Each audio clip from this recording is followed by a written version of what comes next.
Монгол үүсгэн байгуулагчтай стартап анх удаа YC-ийн төгсгөж боллоо. Одоо та бүхэн Instagram ороод авах юм бол эсвэл TikTok ороод авах юм бол сорог имжлэг дурдсан байгаа. Сайн мэлтмэний царай хаасаагүй. Гэхдээ чи яг одоо бодоод үзсэн. Энэ гэхдээ бүтээл мөн үү? Энийг бүтээж байгаа процесс мөн үү? Тэгээ энийг амар сайн бодож үзэх хэрэгтэй. Тийм үү. Чи яг ингээ юм генерейт хийгээд бүтээгээд байна уу? Яг чи яг юм хийгээд байна уу? Эсвэл өөрхөн гараар хийгээд байна уу? Эсвэл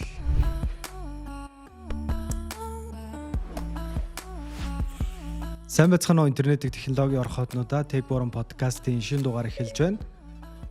Технологийн талаар маш олон ярилцах зүйлс байна. ChatGPT бүтээгч OpenAI компани өөрсдийнхөө бүтээгдэхүүн танилцуулах арга хэмжээг танилцууллаа. Өнөөдрийг подкастыг мэдээж надтай хамт Амка хөтлөе болнаа.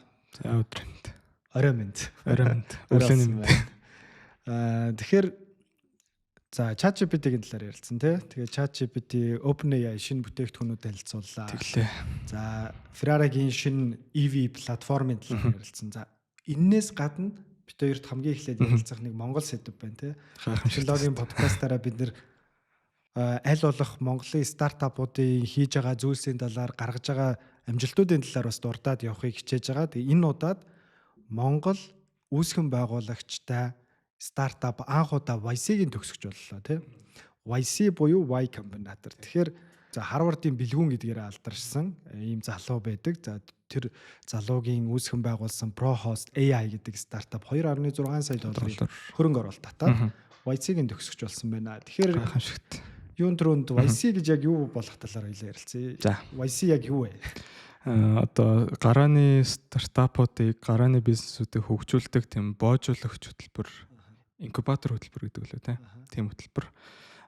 Тэгээд үүсгэн байгуулагдсанаас хойш маш олон алдартай компаниудыг үүсгэн ингээд алдартай болоход нь амжилтанд хүрэхэд тусалсан.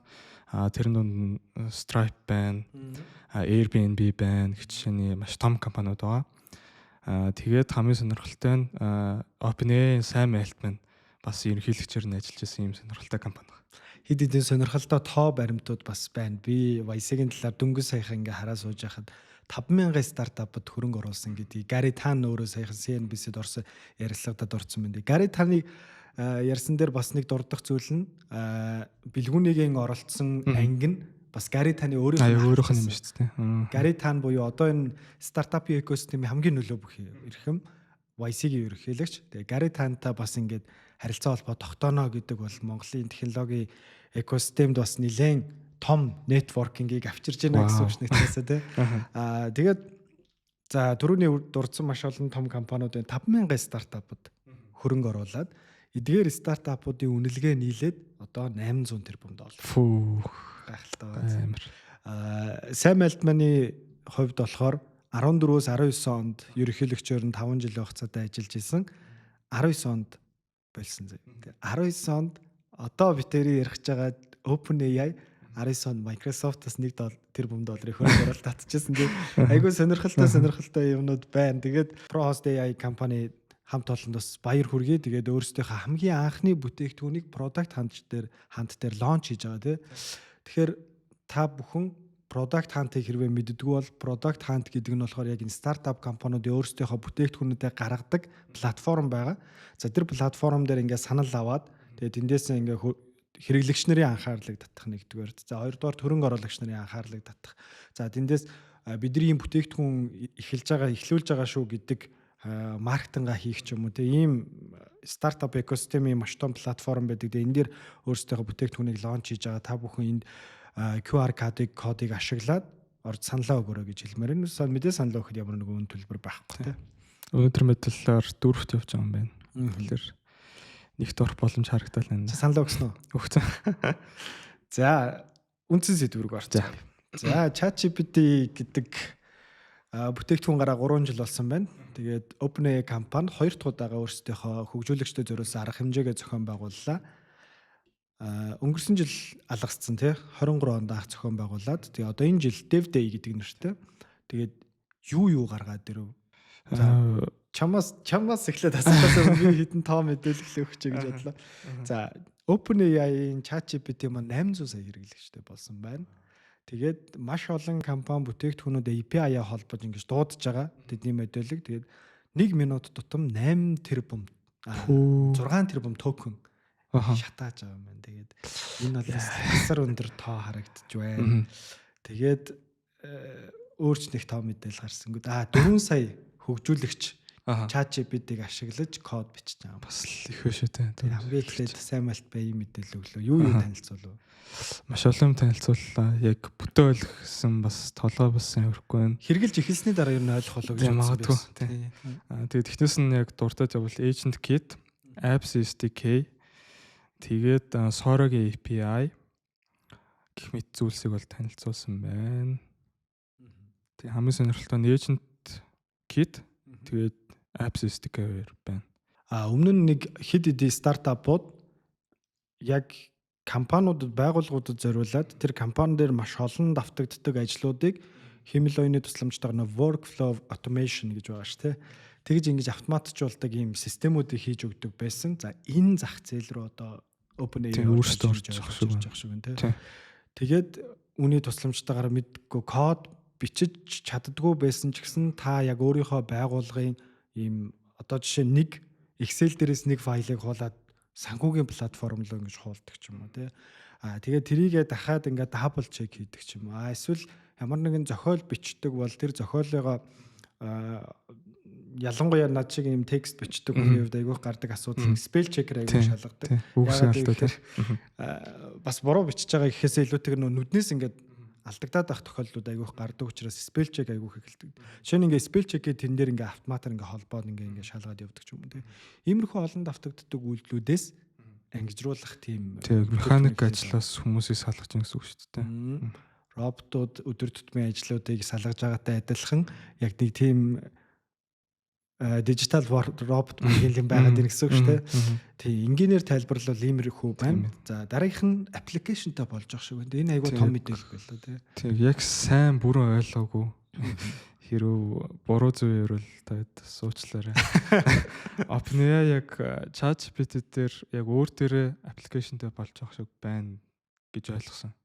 Нөгөө талаасаа мэдхгүй яг одоогийн байдлаар зүгээр нэг демо үзүүлсэн байгаа учраас яг бодит дээр яг яаж хэрэглэх нь бас сайн ойлгохгүй байна. Тэгээд OpenAI өөрсдийнх нь блог дээр байгаа нийтлэлийг нь бас харсан ч гэсэн бас хэтэрхий их техник деталууд ихтэй болохоор бас бүрэн ойлгож амжсангүй. Тэгэхээр сайн судлаад яаж хийх аргачлалуудыг зааж өгөх. Тэгэхээр үзүүлсэн демо дээр юу байсан бэ гэхээр Figma гэсэн тийм Figma байсан, Canvas байсан.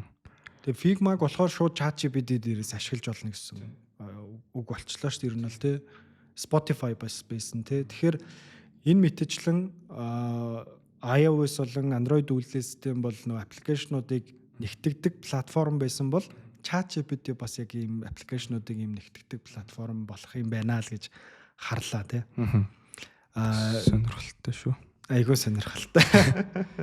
За дараагийн ярилцах сэдв бол мэдээж DevDay дээр танилцуулаагүй. Гэхдээ уртл болгоод бараг нэг юм өгөөш маягийн юм өгчлөө тий. Тэр нь Sora байлаа тий. Тийм Sora 2 гарсан. Хэрэгжүүлсэн аппликейшнэр үзээгүй. Тэгээд ер нь одоо та бүхэн Instagram ороод авах юм бол эсвэл TikTok ороод авах юм бол Sora-гийн имжлэлээр дүрцэн байгаа. Сайн мэлтмэний царай хаасаагүй. Нэг мэдсэн чинь дэлгүүрээс юм хулгайлцсан явж байгаа юм. Сайн мэлтмэн өөрөө. Тэгээд ер нь бол үнэхээр сайн болсон мэлээ Sora. Би юуг нь хэрэгжилж үзсэн. Веб дээрх хөлбөр нь. Тэгээд аппликейшны хөлбөр нь болохоор одоо зөвхөн Америкт шүү дээ. Америк, Канада хоёрт нээлттэй байгаа шүү дээ. Веб нь ч гэсэн тийм тэгээ VPN ашиглаж хэрэгжилж үзлээ л дээ. Тэгээд энэ тэндээс түвшиг надаа юу олж өгсөн. Invite code. Тэгээд хэрэгжилж үзээд тэгсэн чинь нөгөө нэг гол онцлог юм нь байхгүй iOS үйлдвэрлэлийн системдэр байгаа. Тэр нь юу вэ гэхээр Cameo гэдэг нэг шиг юмтай болж байгаа. Та бүхэн энийг сайн цээжлээд аваар өдөр тутамдаа бид нар профайл гэдэг зүйлийг ашигладаг болсон шиг яг энэ Cameo гэдэг зүйлийг бид нар байнга ашиглана. Энэ нь юу вэ гэхээр та Sora-г татлаа. Та профайлаа үсгэнэ. Тэгээ профайлаа үсгэснийхаа дараа нүрээ таниулна. Нүрээ таниулаад таны нүрийг уншчихна. За та дахиад нэг бичлэг үүсгээд өөрийнхөө нүрийг ашигласан бичлэг үүсгэж байгаа бол танд дахин нэмэлт зураг, нэмэлт бичлэг ямар ч шаардлага байхгүй. Зүгээр дараад өөрийнхөө нэрийг бичээд промпт араас нь залгаад оруулахыг хүсэж байгаа бичлэгээ оруулаад enter дарлаа ерөөсө болоо. Тэгэл одоо жишээ нь Godfather-ийн царайн дээр таны царайг оруулахад таны зөвхөн тэр уншуулсан мэдээлэл хангалттай. ганц зураг нас юм шиг. Нөгөө талаасаа хэрэглэхэд маш хялбар юм байна. Веб дээрээс хэрэглэхэд ч гэсэн үнэхээр хялбар. Одоо Sora-гийн өмнөх хувилбаруудыг нь ашиглаж байхад ер нь prompt бичгээд бүр ингээд детальчлал ингээл бичдэг байсан ш. Тэнгууд л одоогийн хувилбарыг болонгол 2-3 хүүхдэд prompt дээр ч аягүй сайн ажиллаж илээ. Бүр үү? Вау. Тэгээд чи нэг юм бичлэг зураг одоо тэгэхээр нэг юм нэг зохиогч ирэхээс шалтгаалаад нэг юм болохгүй нөө хүний дүрстэй яг бодит хүний дүрстэй бичлэг зургийг аплод хийж болохгүй юм лээ. Тэгэхээр зүгээр нэг юм энгийн зураг мурагч юм уу те тэднийг ингээ оруулаа хөдөлгөнө гэвэл үнэхээр гайхалтай. 1 минут хүрэхгүй хугацаанд л чамд зүгээр ингээд хэдэн секундын бичлэгнүүдийг зүгээр генерейт хийгээ гараад ирчихлээ. Амар би бүр ингээд юу вэ л гэж бодсон. Тэгээд надаа төрсөн мэдрэмж нь юу байсан бэ гэхээр ийм байла. Бид нөгөө нэг сошиал медиагийн рилүүд хийх гэж айгүйх. За мэдгүй зүгээр нэг рил үздэг зомбинууд болчихлоо шүү дээ тий. Айгүй үеэрээ. Тэнгуут л одоо эсэргээрээ бид нар үздэг нөгөө нэг юм консюм хийдэг юм генерашн биш. Зүгээр үйлдвэрлэдэг генерашн. Бүтээдэг тий. Гэхдээ чи яг одоо бодоод үзсэн. Энэ гэхдээ яг бүтээл мөн үү? Энийг бүтээж байгаа процесс үү? Тэгээ энийг амар сайн бодож үзэх хэрэгтэй. Тийм байна. Чи яг ингээ юм генерейт хийгээд бүтээгээд байна уу? Яг чи яг юм хийгээд байна уу? Эсвэл өөрхөн гараар хийгээд байна уу? Эсвэл тий. Энэ амар аюултай. Эмэр болохоор амар болохоор чи одоо Монголд ороод ирэхээр зүгээр хүмүүс яаж реакцлах үнэхээр аюултай. Мэдээж хэрэглээ талаасаа бид нар энэ яг юу вэ, юуны бичлэг вэ гэдгийг нь маш сайн мэдчих хэрэгтэй. Тэгээд та бүхэн одоо энэ дэлгэцэн дээр харуулж байгаа бичлэгнүүд дээрээс анзаарсан бол нэг юм Sora гэд гүүгээд яваад байгаа нэг юм watermark DVD-ний энэ тэнд ингээл дэлгэц рүү ингээл гүүгээд идэг гэсэн шүү. Тийм марк ингээд генерейт хийсэн бичлэгэн дээр нь ингээд гүүгээд ах юм бэлээ. Тэгэхээр та тэр бичлэгийг харсан бол энэ бодит бичлэг биш. Энэ бол химэл оюуны бичлэг юм байна гэж ойлгох ёстой шүү. Үнэхээр бодит юм шиг болсон мөлий. Ялангуяа тэр нөгөө камерны юм шиг бичлэгнүүд яваад байгаа шүү дээ. Тэр бол үнэхээр яг жинхэнэ амьдралаас л ялгалтаар үлдсэн бэл амар. Одоо ингээд бодоод үзье. Тэгээд би саяхан CNBC-гийн нэг нэвтрүүлгийг харсан чинь Холливуудынхын яагаад Сорогоо санаа зовох хэрэгтэй байл гэдэг нэг юм агуулга гаргаж ирсэн бэл. Надаа болохоор тэгтээ нэг юм өнцөг байна. Яг хин яаж сургасан бэ? Нэг тий хаанаас энэ их датагаа олсон бэ? Чи юу гэж бодож байна? Мэдээж хэлээгүй мэдээж нууц чинь ашиг юм байна. YouTube л хата. Угаасаа одоо химэл оюун чинь юугаар сургаж ийн гэдгээсээ шалтгаалаад генерейт хийж байгаа бүтээгдэхүүндээ үр дүн гарч ирж байгаа шүү дээ. Тэр угаасаа Sora-гийн бичлэгнүүдийг анзаарсан бол яг түрүүний чинь хэлжсэн шиг юм хяналтын камер амар сайн ажиллаж байна. Тэгэхээр дэлхий дээр хичнээн хяналтын камер тутамдаа ажиллаж байгаа байлаа тий. Тэр датанууд яг үнэхээр аюулгүй юм тий. Бас бодож үзэх хэрэгтэй. Нөгөө талаасаа мэдээ сошиал медиа. Тэгээ бичлэгнүүдийн та бүхэн анзаарж байгаа бол нөгөө нэг сошиал медиа дээр байдаг рилнүүдийн хурдан кат тайм хөдөлгөөнүүд айгүй ихтэй ингээ үсэрдэг тийм айгүй хөдөлгөөнүүд ихтэй. Тэгэхээр энэ бүх датагаар ер нь бол сургасан гэдэг нь бол мэдэн шүү дээ. Марах зүйл алга. Та бүхэн интернет рүү оруулж байгаа, Facebook руу оруулж байгаа, Instagram руу оруулж байгаа, Twitter руу оруулж байгаа зүйлсүүдийг миний хувийн контент гэж бодож ивэл битэрийн өнөөдөр YouTube руу оруулж байгаа контент ч гэсэн тэгж бодож ивэл бас том эндүрэл юм байна шүү. Айхтар байна да. Айхтар эмор болж байна да энэ. Үнэхээр гайхалтай тийм. За дараагийн ярих зүйл те Ferrari яг юу болоод байна? Ferrari шинэ яг автомашин биш шинэ бүрэн цахилгаан автомашиныхаа платформ буюу яг доотлын суурийг нь танилцуулсан. Яг тэр өдрөө бас 2030 он хүртэлх нэг ерөнхий зорилгоос танилцуулсан. Тэгсэн чинь маргааш нь хувьцаа нь 16% унсан. Яагаад?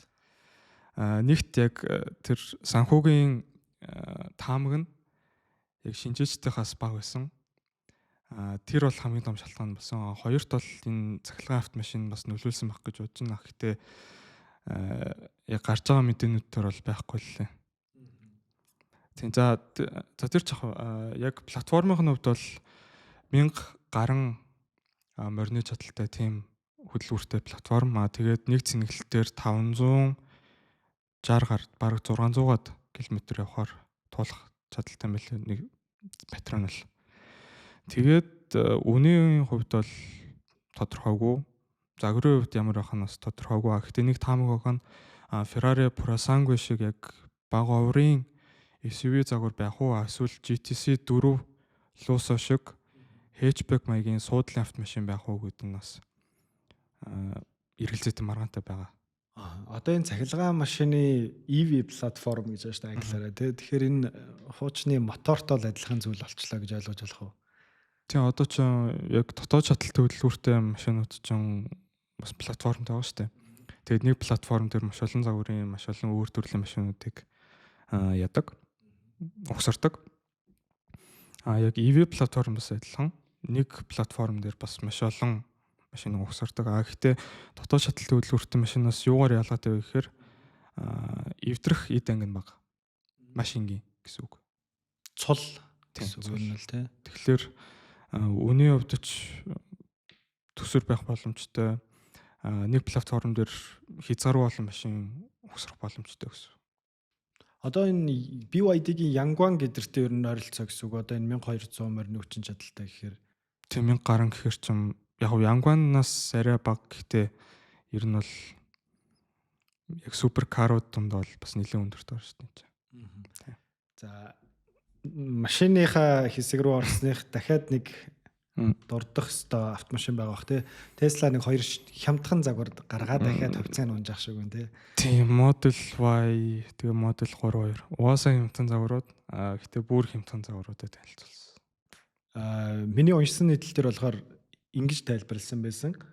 $5,000 хямдхан хоёлаа. Тэгээд эн чинь нэг нь 37,000 болоод нөгөөх нь $40,000 болчихж байгаа юм л эхлэх хүн нь.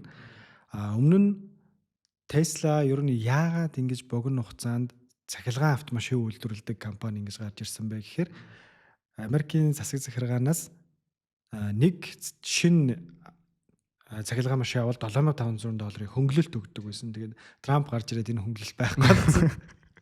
Тэгээд хэдийгээр Tesla хямдхан загвар гаргасан ч гэсэн тэр нь одоо өмнөхөөсөө үнэтэй болчиход байгаа байхгүй нэг асуудалтай. Тэгээд нэг талаасаа нэг өнцгөн тийм байна. Хямдхан байсан ч гэсэн харамсалтайгаар тэр хөнгөлөлтөд алдсан учраас Tesla-гийн загварууд яг хэрэглэгчдийн нүдэн дээр бол одоо өмнөхөөс нь $2-3,000 үнэтэй харагдана. Өөр нэг зүйл нь болохоор Илонгийн олон жилийн өмнөөс л ярьдаг байсан шүү дээ $25,000 үнэтэй машин хийлээ гэдэг. Тэр одоо л ирэхгүй байна. Гэдэг нэг шүүмжлэл байлаа. Тэгээд эн чинь одоо 37,000 хамгийн хямдхан гэдэг чинь $12,000 зүрх байна. Бас хол биш те. Одоо тэгээ BYD-гийн $20,000 үнэтэй машинууд бас байгаа шүү дээ. Гэхдээ тэр машинууд бас ингээд зүүн өмнөд Аз дулаахан газруудтай өндөр эрэлттэй юм л. Одоо манайх шиг юм эрст суур амьсгалтай газрууд бас харьцангуй тохиромжтой биш. Нөгөө машин чинь битүүмж ихтэй болох тусмаа л үнэтэй болоод идэм л ш нэг талаасаа бас. Тэгэхээр янтам машин бас яаж хийх юм бол бас гайхаа л. Тийм тэгээд нэг тиймэрхүү юм болоод өнгөрлөө та. За Ferrari дээр нэг юм ирсэн байна. Юу анх 2022 онд 2030 оны зорилгоо танилцуулахдаа яг автомашинуудынх нь 40% нь бүрэн цахилгаан, 40% нь хайбрид, тэгээд 20% нь яг дотоод шаталтай хөдөлгөөртэй гэжсэн байна гэсэн зорилго тавьжсэн. Тэгээд яг энэ жил тавьсан зорилго нь болохоор яг тэр зорилгоо болоод 40% нь дотоод шаталтай хөдөлгөөр, 40% нь хайбрид, тэгээд ердөөсөө 20% нь яг бүрэн цахилгаан автомашин үйлдвэрлэнэ гэсэн зорилготой болсон байлээ. Тэгэхээр бас томоохон автомашин үйлдвэрлэгчдийг энэ цахилгаан ирээдүгөө бас дахиж харуулах шиг байна. Toyota бол яг ус төрөгчд хөдөлгөөртэй автомашин дээр hydrogen fuel cell тийм. Toyota анханасаа хайбрид дээр бол айгүй том бооцоод явсан. Тэгээ BYD-г бид нар ч айгүй их ярьж байгаа болохоос биш BYD-гийн бас ихэнх машинууд нь PHEV бид. Яг залгуужвал цэнгэлж болдог хайбрид гэсэн. Тэгэхээр яг цахилгаан машин бидний ирээдүйн мөн үү гэдэг бас. Яг бүрэн цахилгаан тийм яг бүрэн цахилгаан. Хосолсон байдлаар л явах гэдэг энэ ер нь цааш та тийм. За буцаад руу марцгаа. За Perplexity-гийн Comet гэдэг нэг браузер гарсан байгаа. Тий, өнгөрсөн 7 хоногт гарлаа. Тэгээ би гарангуут нь татаж үзээд тэгээ шууд оюутны хөнгөлөлтөөр төлбөртэй юу гин төлбөр нь дээ. Төлбөр нь $10 лөө сарын. Гэхдээ анх гарч захтаа $200 гарч ирсэн байлээ сарын. Тэгээд би оюутны хөнгөлтөр 1 сар нүнгүү. Тэгээд дараагаас нь төлвөл $4.99 байх юм бэл. $5 гэсэн үг. Тэгээд нэр нь бол супер мэлээ. Химэл оюун суурилсан браузер гэж хэлж болно энэ комментиг. Тэгээ AI браузер гэдэг ойлголтууд гарч ирж байгаа тий. Хэрэглэж үзэхэд хэрэг байна. Гайхамшигт. За одоо коммент руу орвол яг ингээд анх бүртгүүлэн тэгээд ингээд оронгууд хажууд нь assistant гээд яг коммент perplexity-гийн өөрсдийнх нь модель гараад ирнэ. Тэгмүүд юу гэж болох вэ гэхээр одоо ямар ч үйлдэл хийхгүй зүгээр prompt бичээд интернетээс юм хайж болно. Интернетээс юм хайгаад хэрэг би онгоцны тиз захиалмаар ахын бол ийм сайт руу ороод ийм үнэтэй ийм тизийг тэдэн сарын тэдэн захиалаад өгөө гингүүд шууд таны өмнөөс үйлдэл хийгээд тэр тикетийг чинь захиалаад өгнө гэсэн үг. Аимшигт.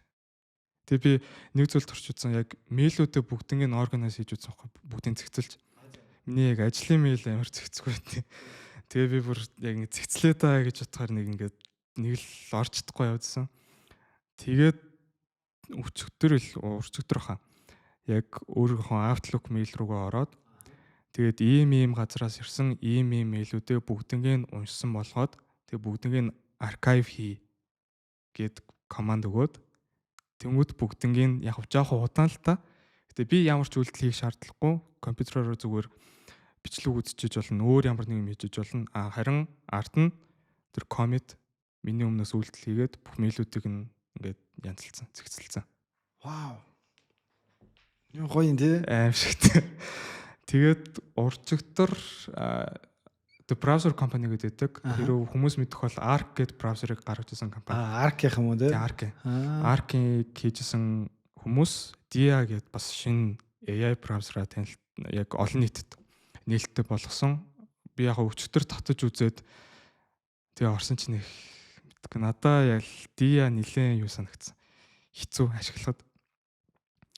Тэгээд яг нэг сайн тестлж үзээгүй байгаад байна.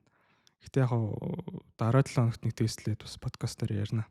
Гэтэ яг comment бол яг ороод ашиглахад бол энгийн браузерыг ашиглаж агаад comment руу ороход бол нэг тийм нилээн юу санагдсан. Зоодох зүйлгүй, төвөггүй. Ийм браузер байна. Ер нь AI браузер чиглэл рүүгээ л явчих шиг боллоо. Тэ нөхд одоо энэ чиг хандлага би тэгэхээр бас татаж туршаач үзэхэл хэрэгтэй л юм. Одоо жишээ нь тэр надад бол за мэйлнес миний мэйл харьцангуй гайгүй. Тэгээд надаа ингээд док дээр байгаа файлууд, драйв дээр байгаа файлууд, тэгээ тэр нөгөө зураг, мураг, PDF эсэн мус юм байгаа шүү дээ, тийм. Тэгээ ингээд зарим аккаунт нь дүүрцэн, зарим нь сулмаар байна гэдэг ч юм уу, тийм. Тиймэрхүү юмнууд дээр бол цаг өрмээргүй шүү дээ, ер нь бол. Тийм, нэг юм механик ажлууд ч ерөөсөө цаг өрмээргүй байхгүй. Тэгээд би бас нэг юм туршижсэн. Нөгөө YouTube дээр би амар болон сувгуудад subscribe хийсэн. Тэнгүүт яг энэ хөгжмийн холбогдлолтой бүх юунуудаас сугуудаас unsubscribe хийгингүүд бас болж ил. Тийм үү. Бүр тийм үйл хийж чадж байгаа юм тий. Тэгээ би ингээд дэлгэцэн харсан чи бүр ингээд subscription list руу н оронгуудаа ингээд эхлээд анализ хийдэг байхгүй. Яг энэ юунууд нь энэ сувгууд нь яг хөгжмийн холбогдлолтой сувгууд байна гингүүд. Тэнгүүт одоо prompt дээр гараад ирнэ. Та бүгднгээс нь unsubscribe хийхээсээ хийхдээ итгэлтэй нүгүүд би тиймээ гингүүд. Ингээд анханасаа ингээд эхнээс нь ингээд нэгээр нь ороод яг тэр сувгууд руу тэгээ unsubscribe дараад тэгээ буцаж гараад тэгээ ингээд үрлэлээд итгэв. Энэ бол яг энэ social media алгоритмын занганаас гарах бүр ингээд game changer биш те. Одоо мэдгүй бүр ингээд хичнээн сувг дагцсан subscribe хийсэн байдیں۔ Тэ тэрний зарим нь хичнээн зарагдаад өөр сувг болцсон ч байдیں۔ Хичнээн эсвэл ингээд хийдэг байсан юмнуудаа болцсон ч байдیں۔ За YouTube бол харьцангуй цэвэрхэн. Харьцангуй гайгүй. Instagram байна, Facebook, Instagram хоёрын алгоритм бол бидэд занганд оруулаад та хэдийн тэр news feed дээр харж байгаа зүйл чинь л зүйлэр чинь л ер нь бол ингээд тархичнд хижээгдэт байгаа гэсэн үг шүү дээ. Тэгэхээр энийг ч гэсэн тэрэнд ашиглахад бол үнэхээр нэрээ би бол нөгөө нэг жилдээ нэг удаа яг ингээ ямар пэйжүүд дагсан, ямар дээр нь лайк дарсан энэ гэдгийг өөрөө ингээ шалгаад тэгээд ямар ч хэрэггүй групп пэйж эдрээдээсээ бүгднийг ингээ болиулаа янзалдаг байхгүй. Тэр чинь бараг бүтэн өдрийн ажил болчихж байгаа. бүх сошиал платформудаа тэгж ашиглахаар тэгэхээр юм хэрэг. Гэхдээ нэг сул тал байгаа нь юу? Энэ хоёр браузер хоёулаа Google-ийн Chromium дээр яасан бэл бүтээгдсэн бэл. Тэгэхээр RAM-ыг чинь амар хийдэж магадгүй шүү. Тийм юу вэ? Тийм үү те. Chromium чинь амар их RAM ашигладаг. Тэгээд яг нь Mozilla-тай харьцуулбал шүү дээ. Тэгээд Mozilla болохоор арай нэг тийм хөнгөн гэж явд юм бэл. Тэгээд Chromium болохоор бас RAM нэлээд иддэг юм байлээ. Би бас шалгасан чинь. Чинийхээ нэлээд гүйлгэж байна те. Би ч одоо Mozilla ашиглахаа байлаад ч болж байна да. Одоо насаараа л Chrome ашиглаа гэдэг шиг л. Яг загварын хувьд бас надаас таалагддаг. Би нэг Arc эхлээд Arc ашиглаж байгаа. Тэгээд дараа нь Zen гэдээ бас Arc-тай төстэй браузер руу шилжчихсэн. Тэгээд нөгөө таабууд нь ингээ хажуу найдаг. Тэгэхээр амар идэх. Тэгэхгүй Comet гэдэг яа хоёр бол яг уламжлал ёсороо дээрээ таабууд нь дээр идэм билээ. Тэгэхээр ингээд дэлгэцэн чинь бараг 20% нь ингээ таабуудтай явчихна гэсэн үг. Нэг юм асуулт байна зөө. Чи YouTube-ийн контентийг хоёлаа ч одоо YouTube дээр контент хийж байгаа юм зү. YouTube-ийн контентийг summarize буюу агуулгыг нь бацхад AI ашиглах уу? Ашиглана шүү дээ. Тавчлахад тий. Би нөгөө нэг зарим нэг үзмээргүй байдаг технологи ивентүүд шүү дээ. Тэднэрээ шууд тэгчтэй шүү дээ. Заримдаа. AI-аар нүсэл зүгээр хайлайтыг үздэг гэж юу? AI-аар. Аа. ChatGPT тэгж болдог болсон л шүү дээ. Gemini-с тэгж болтон л. Би бол яг ивентүүдийг бол систем үздэг л дээ. Тэгээд би бас сүүлийн үед юу яагаад вэ? Аль болох YouTube үзэхээ болсон. Өөрөө YouTube руу контент асуулттай шүү.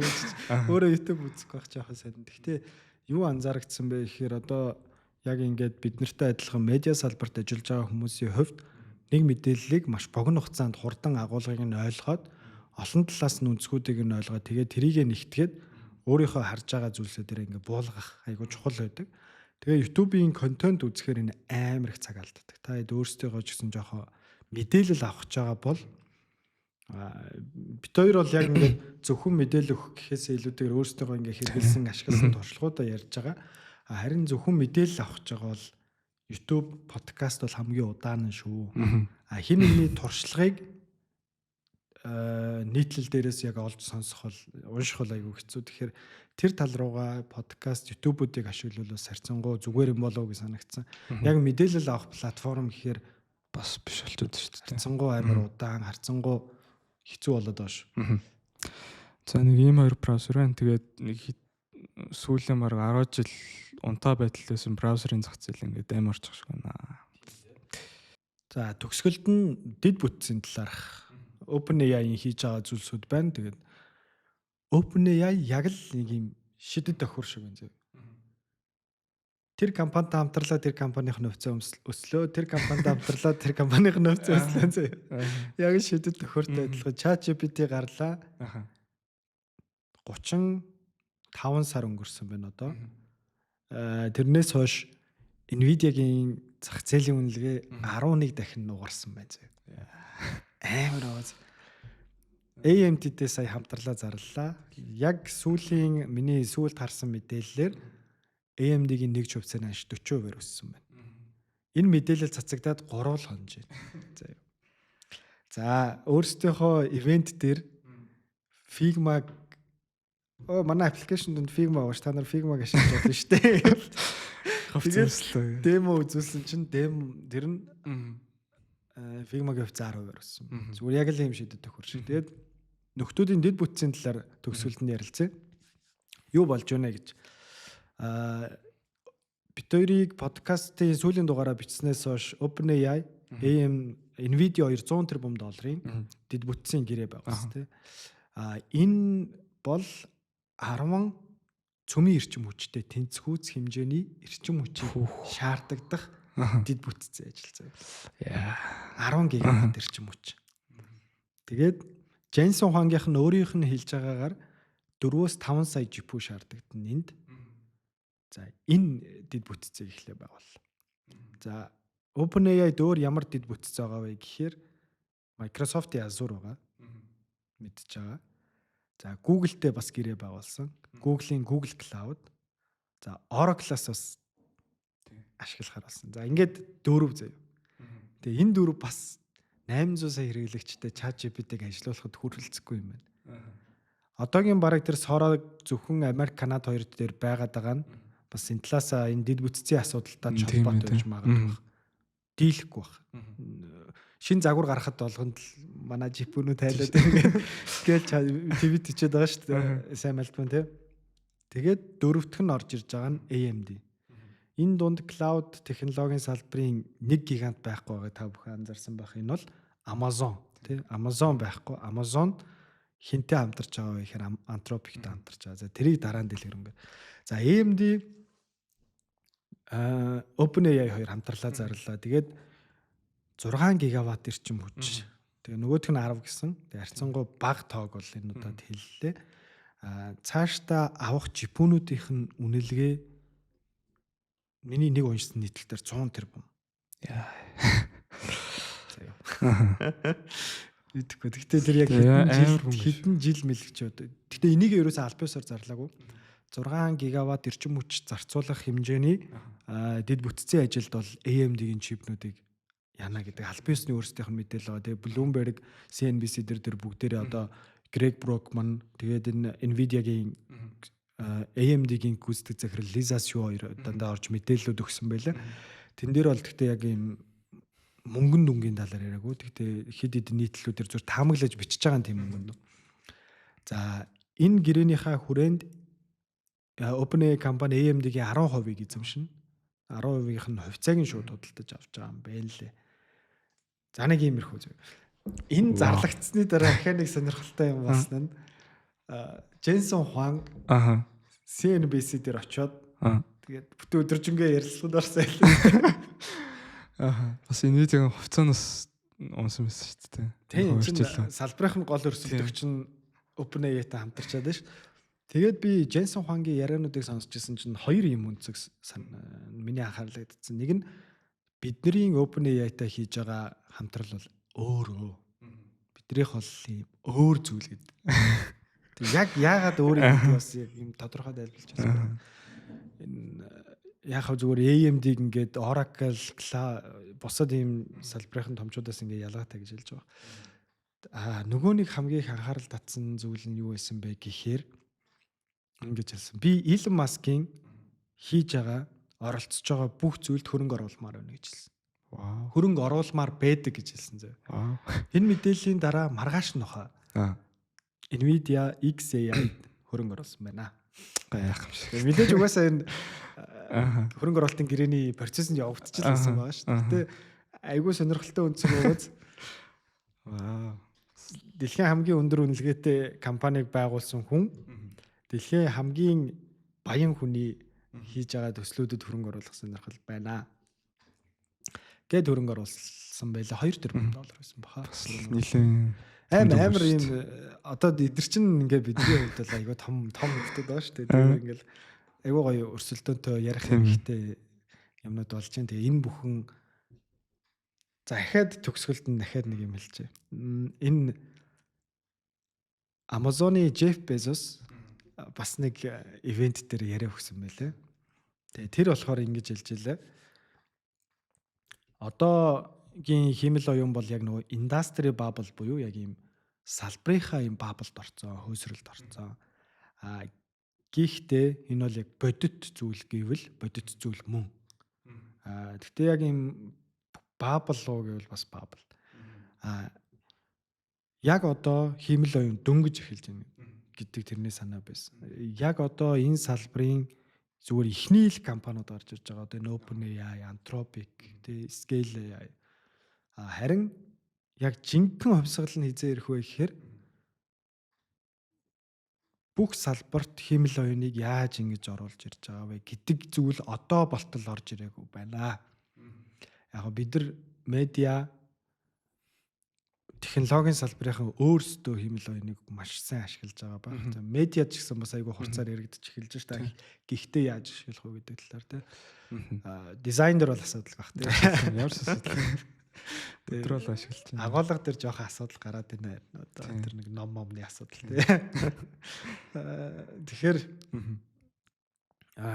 тэр санаа бас надад айгүй зөв санагдсан. Тэгэхээр магадгүй яг юм стартап эхлүүлж байгаа стартап хийдэг хүмүүс сонсч ивэл том компаниуд, том технологийн компаниуд, том дэд бүтцээ, том загваруудаа л хийгээд явна.